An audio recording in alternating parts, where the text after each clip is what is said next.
Salut à tous et bienvenue sur Comics du mercredi. Moi c'est Nico et ici on va parler de la passion du comics mais depuis les US. Allez, on va pas perdre de temps, vous savez pourquoi on se retrouve aujourd'hui. C'est pour terminer mon bilan lecture et aujourd'hui on va regarder les indés de mes achats que j'ai effectués cette semaine, mercredi. Donc que des nouveautés qui viennent de sortir aux US, des single issues. Vous allez voir, il y a pas mal de titres, donc on perd pas de temps, on y va de suite, mais avant ça, générique.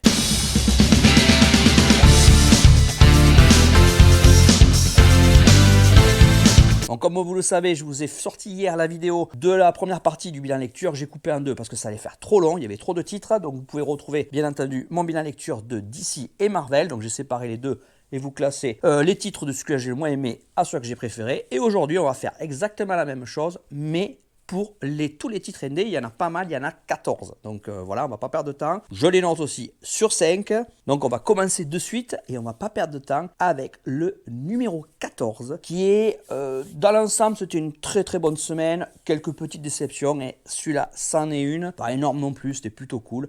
C'est un numéro 1 de chez Dark Horse. C'est une licence qui est très connue, notamment grâce aux jeux vidéo, mais pas que. Maintenant, on retrouve des films, des comics, bref, très très connu. Et je parle du premier numéro de Tomb Raider, donc une nouvelle mini-série, on va dire. Alors, c'est écrit par Case Gilly. Au dessin, c'est Antonio DiCaprio. À la couleur, Eren Angelioni. Alors, que dire déjà niveau dessin? C'est correct, regardez, bon ça c'est plutôt correct. Voilà, il y a quelques petits, petits paysages sympas, ça fait très Tomb Raider, il n'y a aucun problème là-dessus, c'est plutôt cool. Après, je trouve que ça reste quand même assez générique et des fois, on a, je trouve, des décors un petit peu vides, faut l'avouer. Voilà, donc là voilà, on voit que ça manque un petit peu de diversité un petit peu sur l'arrière-plan souvent. Bon, c'est pas très gênant. Non, ce qui m'a plutôt dérangé dans ce titre, qui était plutôt une lecture correcte, c'était que c'était assez générique. Voilà, moi je suis fan de ce genre de titre, un peu à l'Indiana Jones, Tomb Raider, aventure, action, il y a un bon mélange en général. Ça nous fait aussi voyager, c'est plutôt cool. Là, ce qui va se passer, c'est qu'on, bon, elle va déjà, alors on est dans une Lara Croft qu'on est assez avancé, c'est pas, voilà, on est assez avancé dans sa vie, elle est déjà connue, elle a déjà fait des aventures. Voilà, si on suit les jeux vidéo, ça doit se situer quand même après plusieurs jeux vidéo. Donc on est vraiment une Lara Croft qui a voilà, une certaine expérience, un certain âge, qui a déjà vécu plein d'aventures et qui est connue bien entendu. Et là, elle va, voilà, suite à un événement qui s'est passé, le manoir qui a brûlé. Alors je sais pas si c'est relié à un des derniers jeux vidéo qui sont sortis, je m'en souviens pas trop, parce que j'ai pas fait tous les jeux. Hein. Donc voilà, donc il y a une journaliste qui vient l'interviewer un petit peu pour savoir ce qu'elle a été devenue ces derniers mois, parce qu'elle avait fait très très peu parler d'elle. Donc voilà, ça va être vraiment tout le long du premier chapitre, on va alterner entre son interview qui va être très, on va dire propre, où, voilà, elle donne une certaine image d'elle, et ce qui se passe à côté où elle est en train de vivre aussi une aventure. Voilà, et je trouvais que le rythme était un peu compliqué, ça cassait un peu le rythme, surtout la partie interview, c'était assez lourd, c'est assez verbeux. Pas forcément méga super intéressant et ça prend une grosse partie du comics. Et à côté, on avait des phases d'action voilà, qui sont assez cool mais qui vont assez vite aussi, donc en quelques cases, donc voilà, donc je trouvais que c'était assez haché. Et puis voilà, moi je trouve que le scénario était très classique, le dessin reste assez classique, bref c'est très très générique, c'est pas un mauvais moment, mais voilà, ça m'a pas non plus. Est-ce que je dirais la suite? J'en sais rien. Je m'attendais à quelque chose d'un un peu plus marquant. Voilà, je pense que pour les fans de cette série, voilà, vous pouvez, ça va plaire parce que c'est classique. Mais si vous attendez pas à quelque chose d'extraordinaire, moi j'avoue que je m'attendais un peu à mieux. En plus, la cover est magnifique. Vraiment, je m'attendais à un truc vraiment, que ce soit d'essai, scénario, quelque chose voilà, qui pulse un peu. Ça n'a pas été le cas. Donc voilà, un peu ma déception. Même si c'était une lecture correcte, il n'y a pas de souci, mais j'ai noté 3 sur 5. Et savoir si je la continuerai, c'est une mini-série en 4. Peut-être que la curiosité va me pousser, ou est-ce que j'attendrai un paperback? Allez savoir, je ne sais pas trop, on verra les sorties qu'il y aura cette semaine, la semaine où le titre continuera. Voilà pour mon dernier chez l'Indé en numéro 14. En 13, c'est pas vraiment une nouvelle sortie, c'est la suite d'un arc, d'une mise en édition qui est pas très très connue, hein, même aux US. C'est Aoi Comics, et là je parle du numéro 6, d'une série horrifique, super-héros, bizarroïde, complètement déjantée. Je parle de Toxic Avenger, le numéro 6. Alors vous voyez déjà à la couleur, à la cover, pardon, que ça va être quelque chose d'assez particulier. Donc là, on va suivre ce personnage qui était, voilà, suite à une catastrophe chimique, il se récupère voilà, des tonnes de produits chimiques dessus et il se transforme en espèce de cette monstruosité, voilà, mais il a aussi des super pouvoirs, il guérit plus vite, il est plus fort, presque il devient un super héros. Très loufoque, très burlesque. Il est assez spécial, notre héros. Donc voilà, c'est un univers très très particulier, très burlesque. Donc c'est écrit par Matt Borges. L'artiste c'est Fred Harper. À la couleur, on a Lee Loughridge. Au niveau des dessins, c'est plutôt cool. Ça va bien avec le style. Voilà. Donc là, il est convoqué à la Maison Blanche. Alors, ça fait suite à un premier arc déjà. Je vous ferai la présentation que je n'ai pas encore lue, qu'il faut que je lise. Donc là, j'ai repris là. Donc ça se comprend. Vous pouvez reprendre là. Ça se comprend, mais il vaut mieux avoir lu la première partie pour vraiment. Alors même si on explique rapidement, on comprend ce qu'il fait, c'est pas très compliqué. Alors c'est tiré de films d'horreur qui sont sortis dans les années 80 et 90. Il y a eu plusieurs suites voilà, qui a eu un succès. Pas un succès en salle du tout, hein, mais ça a été un succès sûrement en VHS et tout ça, en cassette vidéo. Moi je crois que j'ai vu peut-être le 2, le 3, j'en sais rien, un des épisodes, parce que ce personnage me disait quelque chose, mais voilà, c'est pas quelque chose voilà, c'est plutôt quelque chose qui est dans le milieu, on va dire, des petits films à tout petit budget horrifique, à son petit chemin. Il y a eu un remake qui a été fait en 2025, je crois, donc juste l'année dernière. Donc qui est, voilà, je ne sais pas exactement ce qu'il vaut, donc voilà, donc c'est basé sur ça. Donc là on a le comics, voilà, et c'est très dans cette vibe là, c'est très très horrifique. Voilà, il y a de tout. Donc là il va à Washington où il doit rencontrer la présidente. Parce que voilà, pour passer une loi sur tout ce qui est déchets, pollution et compagnie. Bref, donc ils ont besoin de lui parce que lui il est l'exemple peu typique de ce qui peut arriver quand il y a un accident chimique, on va dire. Voilà, et puis il y a d'autres aventures. C'est très burlesque, c'est très cool. Ce qui me manquait un petit peu, c'est un petit peu de background sur cette histoire. Donc je vais essayer de lire ce week-end d'ailleurs le TPB parce que il va sortir en France le premier. Vous allez avoir un album qui sort en mars, ce qu'on m'a dit en commentaire. Donc qui devrait arriver très bientôt. Voilà, je vous en ferai un petit peu la présentation. C'est une série, je vais suivre parce qu'elle est vraiment rigolote, elle est déjantée. Voilà, c'est dans le style horreur déjantée avec des personnages fous. C'est plutôt cool. Voilà, après ça révolutionne rien du tout, je vous le dis de suite, mais voilà, moi j'ai bien aimé ce côté un petit peu barré. J'ai mis la note de 3,5 sur 5. Je pense que ça pourra monter plus quand j'aurai un peu plus de. Voilà, quand j'aurai lu le premier volume de cette série, mais c'était cool. Moi j'ai bien aimé. Ensuite, en 12, on a une autre série, un numéro 2, qui vient de chez Mad Cave, Conte de Noël, un petit peu, enfin très très particulier bien sûr, très dystopique, c'est Our Soot Stained Heart. Le numéro 2, donc c'est écrit par Johnny Hagg et Stephen Morian, l'artiste c'est Stephen Morian aussi, et le coloriste Robbie Mann. Alors c'est vraiment très très très un peu conte, voilà, un peu conte de Noël, parce qu'on va y suivre une version un petit peu du Père Noël, là. Voilà, vous allez voir vous voyez la tronche du Père Noël, vous voyez un petit peu que c'est très bizarre. On est dans un monde dystopique, où voilà, on va suivre ce personnage-là, on est dans un monde où en fait ils vivent autour du charbon, voilà, c'est très très important le charbon pour l'énergie, et en fait c'est un monde très très très particulier. Il y a chaque année, en fait, au lieu d'avoir Noël, en fait ils ont un quota de charbon à essayer d'atteindre par tous les moyens. Ça veut dire que là il faut surtout même pas avoir peur de faire les pires choses et tout ça, même c'est poussé à faire pour avoir un quota et tout ça. Et en contrepartie de ce quota, à Noël vous avez le Père Noël, on va dire, voilà, c'est le personnage là, qui va venir et donner le charbon nécessaire à chaque famille pour vivre, parce que c'est un endroit où il fait, les hivers sont terribles, il fait très froid, et c'est la source d'énergie. Le problème c'est que plus ça va, plus il y a une dérégulation, donc c'est aussi une critique de notre monde, il y a une dérégulation et tout ça, et le partage n'est plus du tout fait comme il devrait être fait. Donc il y a bien sûr une partie de la population qui va se soulever un petit peu, une résistance qui va se faire pour essayer de remettre en question l'équilibre un petit peu de ce monde-là qui ne respecte plus l'ensemble des êtres humains. Voilà, donc c'est très dystopique. Alors le problème c'est que j'ai beaucoup aimé tout ce qui se passe au niveau de dessin, il n'y a pas de problème, c'est l'écriture. L'écriture est assez lourde, assez complexe. Alors c'est aussi façon conte, donc vous voyez, c'est un rythme un peu différent. Donc moi j'ai relu le premier avant de relire ça, parce que voilà, il y a beaucoup d'embranchements, c'est pas très clair. Niveau scénario, moi, mon critique un peu, c'est niveau scénario, niveau écriture, c'est un peu lourd. Voilà, j'aime beaucoup l'histoire, c'est original, j'aime beaucoup les dessins, j'aime beaucoup l'univers, mais c'est la lourdeur d'écriture qui me pose un peu problème et j'ai du mal à rester bien dans le récit. Voilà, des fois, je suis obligé de relire un petit peu pour essayer de bien comprendre. Je trouve que c'est un peu fouillis parfois, et parce que c'est un univers qui est assez complexe et je trouve que ça manque un petit peu d'explications claires. Donc c'est mon gros défaut, on va dire, mon bémol sur ce titre qui pourrait être bien mieux classé et avoir une bien meilleure note. Mais ce côté-là, cette lourdeur, l'obligation de relire quand même le premier numéro, même des fois de revenir sur certaines choses pour vraiment essayer d'être sûr que j'ai bien tout compris. Voilà, c'était un peu trop lourd et c'est pour ça qu'il aura que la note de 3,5. Il est classé en 12e, mais c'est un titre que j'apprécie quand même. Mais ce sera à réserver que vraiment je pense qu'il faut vraiment aimer un petit peu déjà les contes de Noël, ce côté steampunk, et voilà, ce type de récit, parce que je trouve que c'est pas un récit très facile. Allez, on continue. En 11, on ne perd pas de temps, on va chez Onipress. Et là, voilà, vous savez, moi j'adore les anthologies. Là, on est sur une anthologie plus, alors pas horrifique, mais plus tournée autour de la science, même s'il y a une partie horrifique. Je parle de Cruel Universe. C'est toujours aussi excellent. J'ai passé de très bons moments, donc il y a 3 histoires vraiment différentes, avec équipes créatives différentes, je vous en parle. Donc voilà, les 3 histoires étaient très cool. Voilà, c'est plus basé autour de la science. Ces petites histoires différentes, mais il y a toujours, en quelques pages, ils vous donnent quelque chose. On arrive déjà à rentrer dans l'univers. Voilà, ça c'est la 2e histoire. Et avoir vraiment un récit où on est captivé et on s'attache des fois en 3 pages. On arrive souvent à s'attacher aux petits personnages, et tout ça, là, comme la 3e histoire et la petite fille. Voilà, les 3, j'ai aimé les 3 histoires dans l'ensemble, aucun problème. Je crois que j'ai préféré la 3e histoire de celle-là. C'était très bon. J'adore ce genre de titre.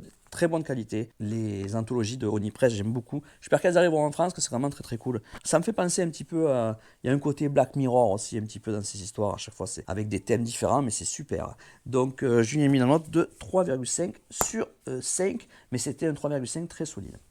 Ensuite, en 10, c'est l'autre anthologie que j'avais pris cette semaine, toujours de Onipress, c'est la même, voilà, là c'est plus horreur, Catacomb of Torment, même chose, 3 histoires, 3 équipes créatives complètement différentes. J'ai préféré les 3 histoires là. En premier coup, on a une histoire un peu de zombie, très beau dessin, très cool, avec avec une fin, voilà, assez classique je dirais, mais qui était très cool, voilà.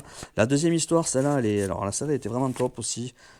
American Dream était vraiment bien, avec des dessins superbes. C'est sur des gens qui vont acheter un matelas fait par le gouvernement à des super prix. Voilà, c'est très critique de la société aussi, de la société actuelle, hein, notamment américaine. Elle a été très bien faite cette histoire, elle était vraiment très gore. Voilà, c'est très gore, hein, je ne le cache pas, mais c'était vraiment top. Et la 3e histoire aussi était très bon. Plus là une critique du monde professionnel, on va dire. Mais c'était très bien. J'ai adoré, c'est mon 10e cette semaine et j'ai mis la note de 4 sur 5.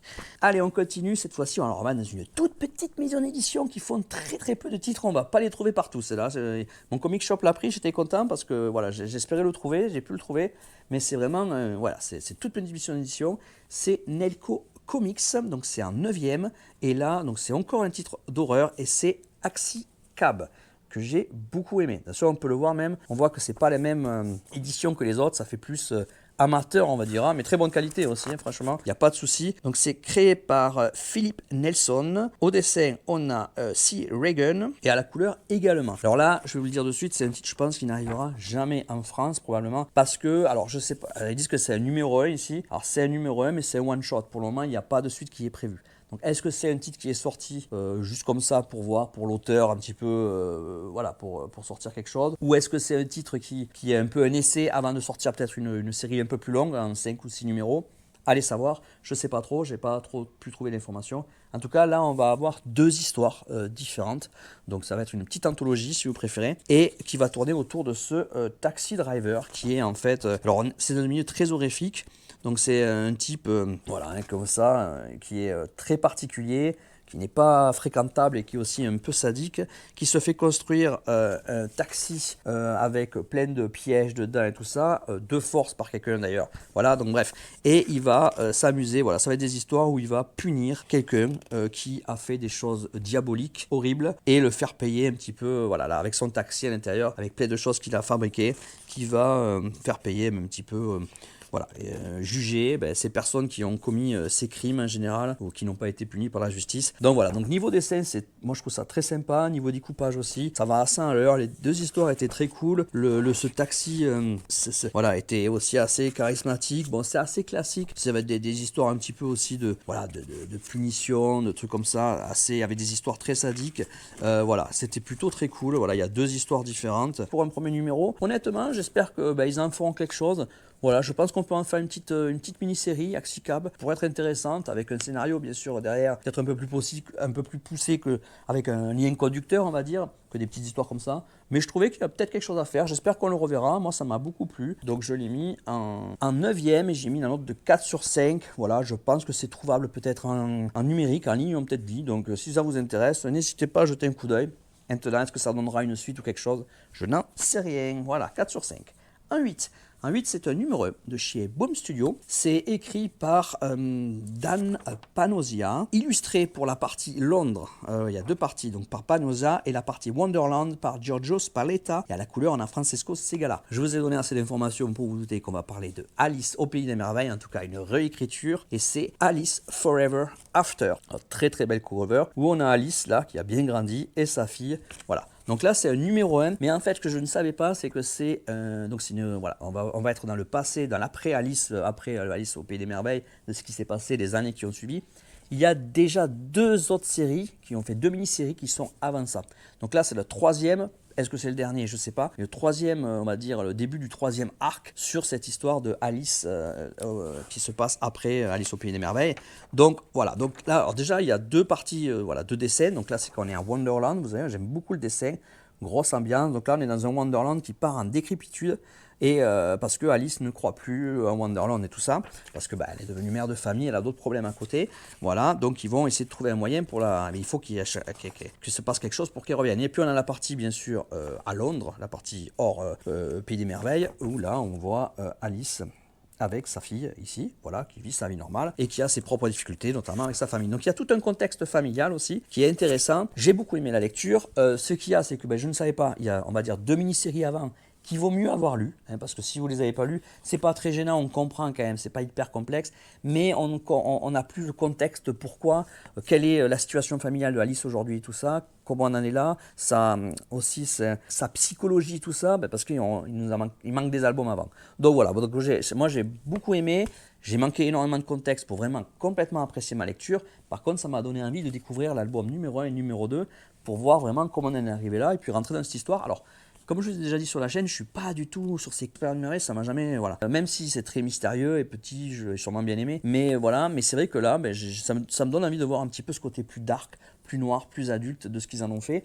Et voilà, donc ça m'a donné envie de découvrir l'album numéro 1, numéro 2, ce que je vais faire pour vraiment complètement apprécier cette nouvelle série, donc nouvelle série, Alice Forever After, et la continuer, c'était très cool. J'ai mis la note de 4 sur 5, très très bien. On continue en 7, et en 7, on est chez Mad Cave, un autre numéro 1, mais un autre titre aussi qui va faire un peu comme Alice Forever After. C'est un titre qui a déjà une première série qui est sortie, une mini-série. Et là, je parle de Where Does the Rainbow End? Donc, c'est écrit par Francesco Perillo, l'artiste est Stefano Cardozelli et le coloriste Lorenzo Scaramella.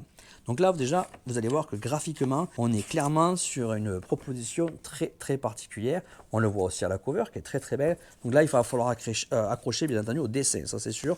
Il faut y accrocher. Mais voilà, si vous accrochez à ça, moi j'adore. Donc là, en fait, on va suivre un robot. Donc il est où là? Ici, lui. Alors, la ville est divisée en plusieurs parties. Donc on a les humains. Dans le futur, on est à New York.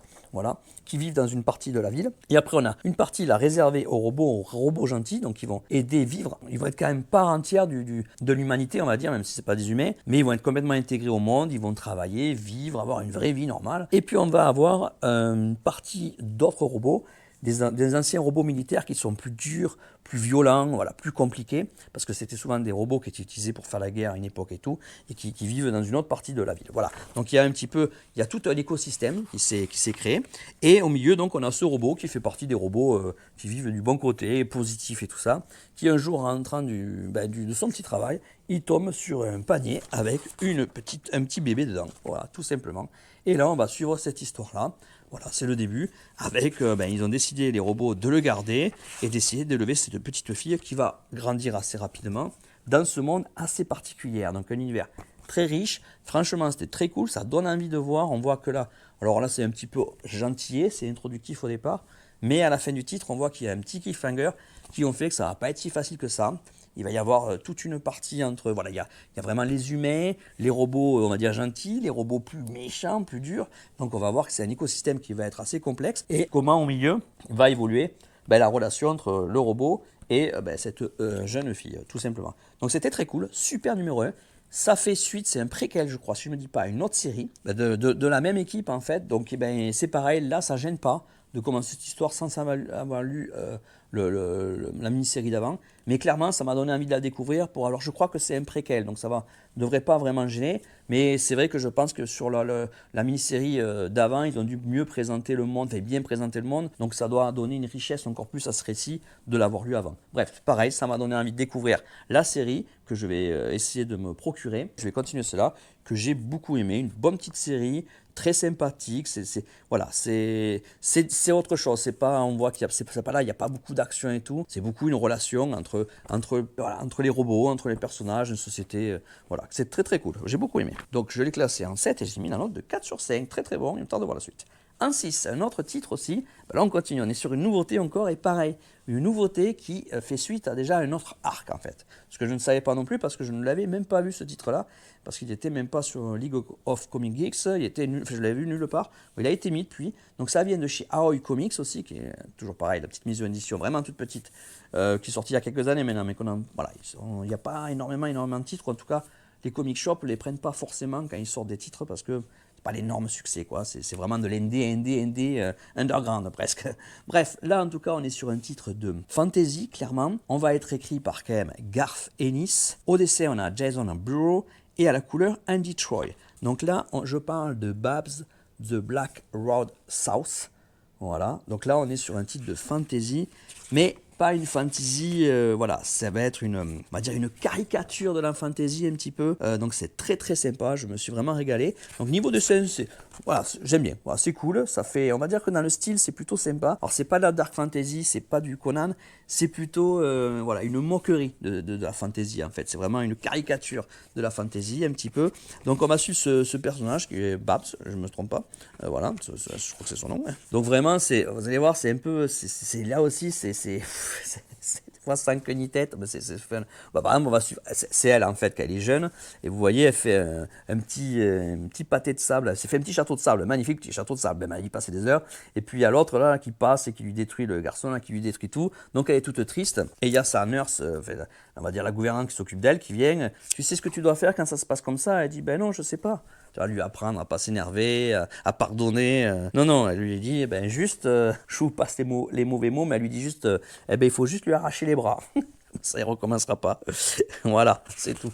Donc vous voyez un petit peu le ton burlesque. Et là, après, on va se retrouver des années plus tard, où elle est sur une arène, en fait, et elle est devenue une super guerrière, elle est là, hop là. Et lui, ce jeune garçon que vous avez vu, il est devenu le champion de l'arène et elle va le prendre en duel dans cette arène. Et voilà, c'est les toutes premières pages, c'est pas pour vous spoiler. Et elle va lui arracher les bras comme sa nanny lui avait dit des années et des années auparavant. Bref, voilà le niveau du scénario. Il y a plein de petites références sur la fantasy, tout ça, que vous pouvez retrouver. Voilà, je vais pas vous... Voilà, ça peut être gore, mais voilà, comment je vais vous montrer ça? Voilà, si vous reconnaissez... Voilà, si ça vous dit quelque chose, voilà. Est-ce que ce serait pas là, vous voyez le petit carré, est-ce que ce serait pas Maximus, le général des légions Phoenix? Plein de petites références comme ça. Voilà, on est dans la satire en fait, clairement la satire de la fantasy. Voilà, c'est très cool. Donc elles se font de l'argent parce que dans l'arène elle est devenue, c'est une super guerrière. Elle a gagné plein d'argent et puis après ils vont profiter de cet argent. Donc ça fait très c'est moquerie des titres comme Conan et tout ça, bien sûr, parce qu'elle va elle va en profiter pour aller se bourrer la gueule, pour se payer des mecs, et puis voilà. Mais bien sûr, comme on peut pas dire qu'elles sont très malines, donc elles sont toutes les deux là, ce sont pas les plus malines. Bon, voilà, vous imaginez bien qu'elles font n'importe quoi derrière, elles perdent le pognon, bref, et ça va partir dans une aventure comme ça, avec plein de références, plein de clins d'œil, plein de choses comme ça. Moi, je trouve ça très très bien. Alors, c'est du Garth Ennis. Alors, c'est pareil, on voit que voilà, c'est thème très adulte, parce que c'est de la satire, mais voilà, il y a de la violence, il y a du sexe, il y a plein de trucs comme ça. Donc c'est vraiment de la satire adulte, mais c'est très bien écrit, mais c'est pas aussi gore et sadique que d'autres titres de Garth Ennis. Je pense par exemple un essai dernier que vous avez en VF, La Guerre, non, ça n'a rien à voir. C'est plus sur le côté aussi fun, ça se moque, ça c'est une moquerie de la fantasy, du genre, une moquerie des héros comme Conan, peut-être comme Guts, ou des films comme Maximus avec le film de Ridley Scott, Gladiator par exemple. C'est plein de petites moqueries comme ça, et plein de petits pics très très sympas. J'ai beaucoup aimé, une très bonne lecture. C'est pareil, ça fait suite déjà. Alors ça, il y a déjà une mini-série qui s'appelle Babs aussi, mais alors, Babs tout seul. Donc là, ça veut dire que c'est la suite.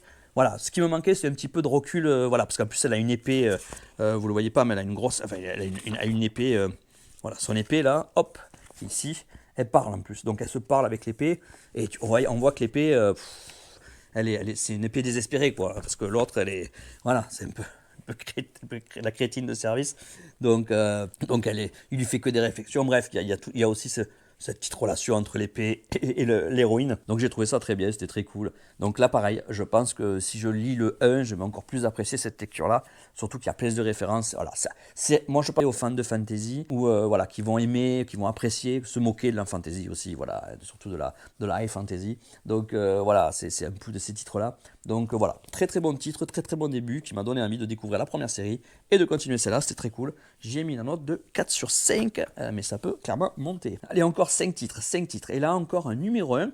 Je crois que c'est mon numéro 1 de la semaine. Ouais, c'est le numéro 1 que j'ai le plus mieux noté. Mais je ne m'y attendais pas, mais c'est vrai que j'ai passé un très très bon moment dessus.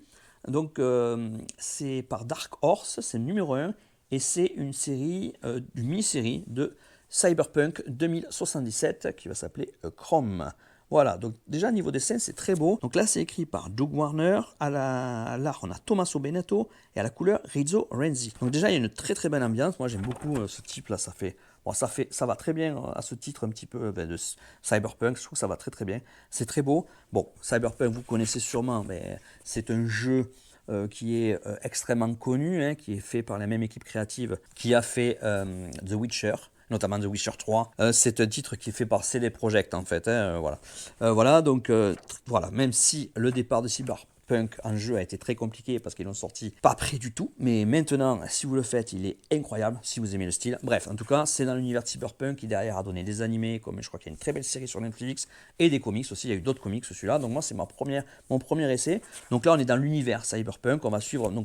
Donc si vous connaissez l'univers, c'est mieux, hein, parce que sinon vous allez perdre un petit peu plein de références. Mais ça peut se lire comme ça, comme un titre SF, Cyberpunk, un petit peu complètement indépendant, parce que voilà, il n'y a pas besoin d'avoir énormément de lore sur l'univers pour comprendre quand même, c'est assez simple. Donc là, on va suivre un groupe de jeunes, voilà, qui elle se lance dans la musique, et elle veut faire un clip en fait, ses amis, donc elle a une agence, bref, elle veut faire un clip de musique, donc ils vont en dehors de la ville, dans un endroit qui est normalement pas conseillé, pour tourner ce clip, pour avoir des belles vues sur la ville, tout simplement, voilà.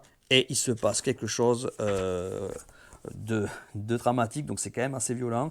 Et puis voilà, il va y avoir. Alors c'est assez simple comme scénario pour le moment, pour un premier numéro. Ça va être très basé action, très SF, mais moi j'ai adoré. Voilà, c'était très cool. Ça s'est lu tout seul, pouf, ça. Il n'y a pas besoin d'avoir trop de background, donc ça se lit assez facilement, même si moi j'ai fait le jeu, donc voilà, je connais quand même le background, mais je ne lisais pas les autres comics. Mais ça se lit très bien, en fait, c'est assez simple comme histoire, rien de très compliqué. L'univers est profond, hein, Cyberpunk, mais voilà, pas vraiment besoin d'avoir trop de lore pour bien comprendre. Voilà, dans le genre, c'est une très bonne série, ça pulse bien, ça avance bien, je me suis vraiment passé un très très bon moment. J'ai mis une note de 4,5 sur 5, voilà, si vous voulez découvrir une petite série Cyberpunk dans le genre, c'est un bon point d'entrée qui m'a donné envie de voir la suite. Voilà, c'est très basé action quand même, mais c'était très cool, très très cool. Ensuite, en 4, mais une grosse sortie de cette semaine, l'Energon Universe, donc écrit par Robert Kirkman, au dessin d'Anne Mora, quand même, on a une belle équipe quand même, Mike Spicer, donc c'est la nouvelle équipe qui est sur ce titre-là depuis maintenant 3-4 épisodes, je crois, donc c'est le numéro 28, et je pense bien sûr à Transformers. Encore un excellent numéro, voilà, très très bon. On continue la guerre entre nos deux entités de robots. Donc c'est des robots géants. Je sais que c'est pas pour tout le monde, moi c'est pas pour moi normalement ce genre de truc. Et pourtant j'aime beaucoup Transformers. C'est très très bien écrit. Voilà, il se passe plein de choses super cool. Voilà, les dessins sont cool. Il y a plein de choses. Voilà, moi j'ai repris, j'ai lu les premiers et deuxième albums. J'ai un gros trou qu'il faut que je récupère. Je l'ai toujours pas fait. Et j'ai repris la série au changement d'équipe créative. Donc il me manque quelques trucs, mais ça se suit bien. Voilà, chaque semaine c'est une très très bon titre, là ça ne fait pas écho, voilà, graphiquement c'est très beau, il se passe plein de choses.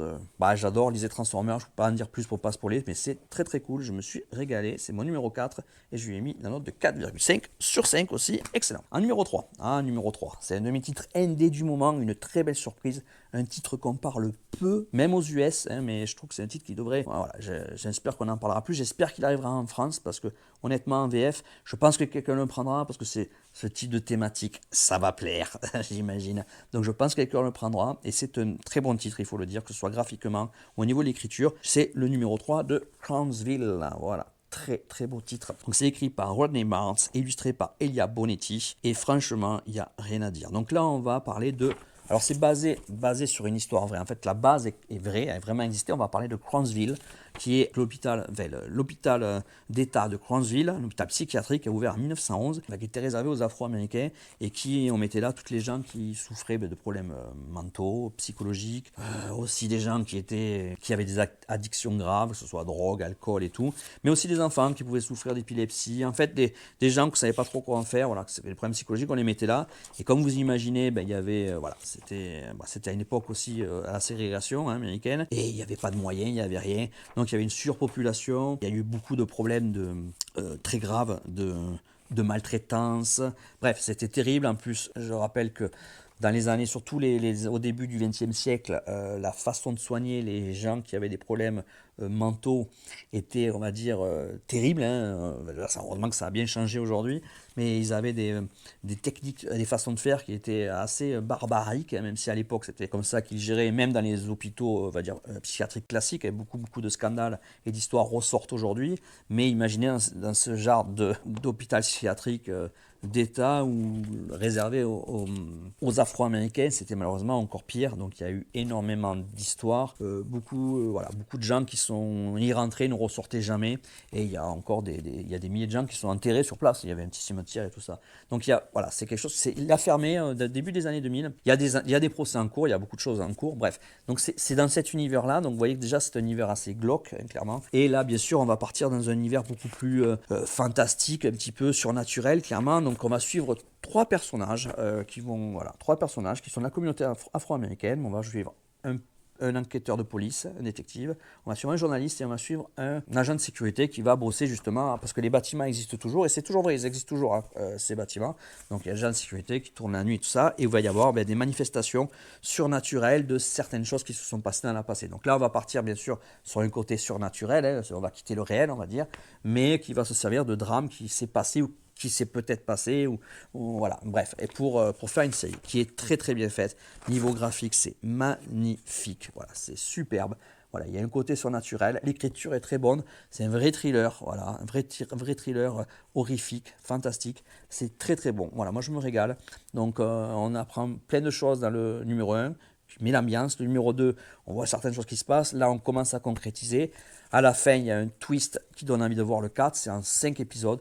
Génial, très très bonne lecture, je me régale. Il faut accrocher au décès, mais ça va, voilà, c'est poisseux, c'est excellent titre. Crownsville, j'adore, j'espère que vous le découvrirez en VF, très très bon titre. Et c'est bon troisième, j'ai mis un note de 4,5 sur 5. En 2, un autre titre que je vous ai présenté il y a très peu sur la chaîne, je vous y renvoie, j'ai fait une vidéo spéciale parce que c'est un titre qui arrive à la fin du mois en France, en VF, en VF, donc où que vous soyez dans le monde, si vous lisez en VF, vous allez l'avoir sur le Canada ou d'autres pays, je ne sais pas, Belgique, Suisse, ou d'autres pays aussi sur le continent africain, partout où vous pouvez avoir de la VF, vous allez le découvrir, je vous le conseille. Franchement, si vous aimez là aussi du fantastique, mais plus de la relation entre les personnages, un titre qui prend son temps, qui se construit, un titre qui a une vraie patte graphique, qui a un vrai univers, ça ne va pas être pour tout le monde. C'est du Jeff Lemire avec Delpech à la couleur, et c'est Mianor Arcana, donc de chez Boom Studio.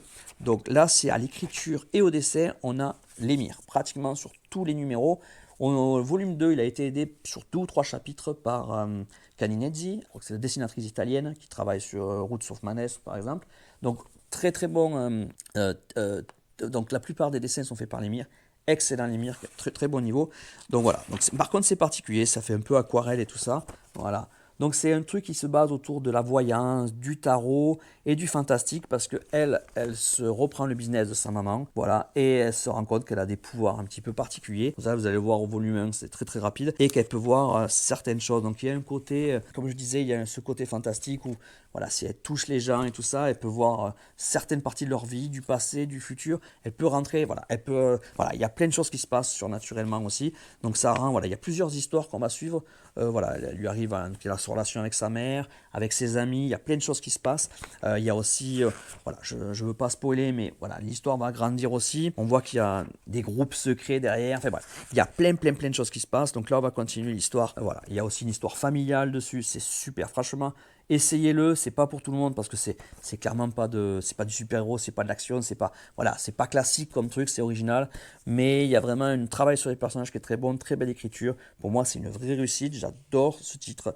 Je lui ai noté 4,5, excellent, c'est de l'excellent Jeff Lemire. Excellent Jeff Lemire. Voilà, si vous le tentez, si vous l'avez lu, dites-moi ce que vous en pensez. Il arrive en VF, voilà, tentez-le. Franchement, voilà, après, ça reste particulier, mais c'est une autre proposition et ça se trouve ça très cool.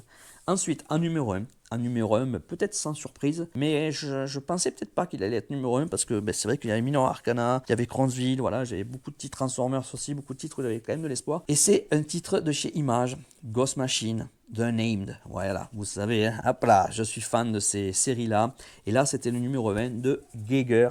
D'ailleurs, pour rappel, cette couverture a gagné sur ma vidéo bilan DC et Marvel. Elle a gagné, en tout cas pour moi, c'était la plus belle cover de la semaine des titres que j'ai pris, vraiment très bon. Donc là, on va continuer Geiger. Et là, vous allez voir, ça va être l'apparition de ce personnage-là, The Northerner, vraiment un personnage qu'on voit. Alors, vous allez le découvrir très bientôt parce que en VF, en tout cas, si vous lisez en VF, en février va sortir le tome 2 de Redcoat. Et vous allez le voir, ce personnage va apparaître et passer un moment avec le héros de Redcoat. On le voyait aussi, je crois, sur Junkyard Joe, je crois, ou peut-être, ouais, non, je crois sur Junkyard Joe, il est apparu, mais assez brièvement. Mais bref, c'est un personnage qui prend énormément d'importance, qui va y avoir une certaine importance, surtout entre liaison entre les divers univers de The Unnamed. Donc, très intéressant, moi, c'est un personnage que j'aime beaucoup. Et là, il va rencontrer notre personnage, donc c'est titre post-apocalyptique. Et on y suit notre Tariq qui, lors d'une guerre nucléaire, on ne sait pas trop qui l'a commencé, en fait, il s'est transformé en homme nucléaire. Il a protégé sa famille en l'enfermant dans un bunker qu'il avait dans sa maison et il est resté pendant des années. Bref, après, je ne vous spoil pas, à vous de découvrir Geiger si vous voulez le découvrir, mais il s'ensuit d'autres aventures et voilà. Et là, c'est super bien décidé. Donc, c'est Geoff Johns à l'écriture, Gary Frank au dessin, c'est magnifique, Gary Frank aussi, et Brian Anderson à la couleur aussi, il y a un super boulot. Donc là, on va continuer nos aventures, donc il y a un peu de tout, hein. C'est du Mad Max, c'est du Fallout, c'est voilà, tous ces trucs-là, voilà, on a des personnages en couleur, là, avec un chevalier. Bref, voilà, donc c'est excellent, voilà, c'est super, donc encore un très très bon titre, un vrai régal. Niveau scénario, c'est pas que ça va révolutionner quoi que ce soit, mais ça se lit très facilement, très vite. Il y a beaucoup de titres où je relis des fois un chapitre ou deux avant pour me remettre un petit peu toute l'histoire en place. Geiger, alors on peut dire que c'est parce que c'est simple, mais j'ai pas besoin de le faire. Quand je le reprends, je me souviens exactement de ce qui s'est passé avant, très souvent, parce que je trouve que le découpage est excellent, parce que je trouve que la façon d'écrire est, même si l'histoire va pas super loin, des fois c'est écrit tellement bien écrit que c'est tellement fluide l'histoire, en fait que même s'il se passe quand même beaucoup de choses, en fait, moi je trouve que on retient, en tout cas moi, je le retiens très facilement. Je n'ai pas besoin de me replonger dedans, je me souviens à chaque fois de bien ce qui s'est passé, ça me marque. C'est-à-dire que l'écriture me marque dans un sens, que je m'en souviens. Donc voilà, celui-là ne fait pas exception, c'était génial, ça se lit très bien du début à la fin. Voilà, il y a des parties un peu folles, c'est très cool. Voilà, si vous ne connaissez pas Geiger, foncez, c'est une très très bonne lecture, voilà, style post-apo, mais voilà, les personnages sont, voilà, on peut reprocher que Tariq soit un personnage un peu trop froid, des fois. La construction est très bonne, mais c'est un personnage voilà, un peu particulier, bien sûr, parce qu'il a beaucoup souffert, beaucoup blessé. Mais moi, je trouve que tout va très bien, je trouve très bien écrit. J'ai adoré. C'est mon numéro 1 de la semaine. Je lui ai mis la note de 5 sur 5. Voilà, c'est tout pour ce bilan lecture, hein, quand même.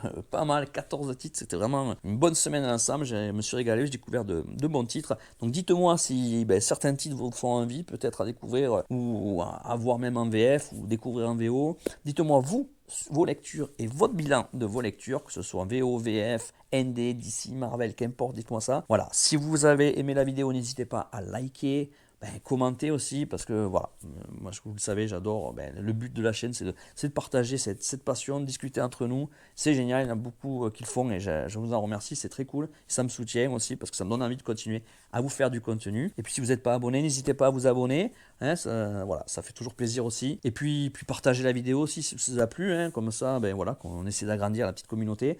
Et puis moi, je vais vous retrouver très bientôt parce que normalement aujourd'hui, vous le savez, c'était le dimanche soir, c'est là où je prévois ma vidéo où je vous mets les previews, entre parenthèses, c'est-à-dire les sorties d'albums en VO qui sortent aux US, enfin en tout cas en anglais, en VO on va dire, qui sortent dans la semaine. Donc là, cette vidéo-là, je vous la mettrai mardi. Voilà, donc mardi, je vous retrouve pour la vidéo des sorties albums de la semaine. Et je vous retrouve ensuite mercredi pour les nouveaux achats floppy, single issue de la semaine. Et la semaine va être encore chargée comme chaque semaine. En attendant, je vous souhaite une bonne fin de dimanche si vous me regardez ce week-end. En tout cas, je ne sais pas quand vous me regardez, mais dans tous les cas, une bonne semaine aussi. Où que vous soyez, j'espère que tout va bien pour vous et que vous avez aussi un petit peu de temps pour lire, que ce soit des comics, mangas, BD, romans, ce que vous voulez du moment que vous prenez du plaisir. À très bientôt, ciao.